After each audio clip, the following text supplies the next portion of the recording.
3 milioni di euro già stanziati in un bando appena concluso, altri 5 milioni che saranno erogati in un nuovo bando che verrà pubblicato entro l'anno.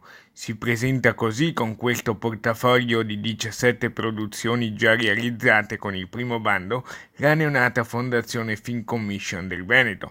La presentazione ufficiale al Club 76 alla Mostra Internazionale d'Arte Cinematografica di Venezia, con il saluto iniziale del presidente della Biennale Paolo Baratta. Quale occasione migliore del Festival del Cinema di Venezia, una vetrina internazionale di altissimo livello, e il Veneto non poteva in questo contesto non presentare la propria Film Commission regionale, una Film Commission nuova che è stata istituita qualche tempo fa con legge regionale e che finalmente comincia ad avere la propria operatività. La sfida è lanciata.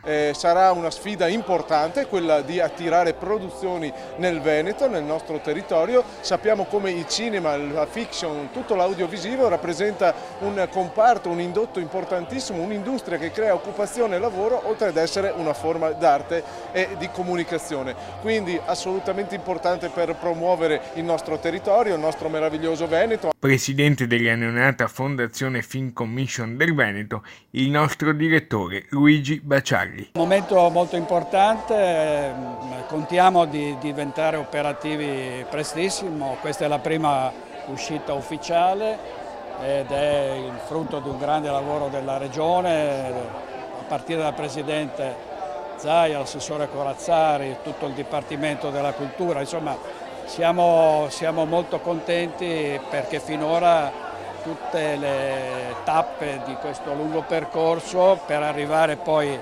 all'attività vera e propria sono andate avanti molto bene. Chiari gli obiettivi.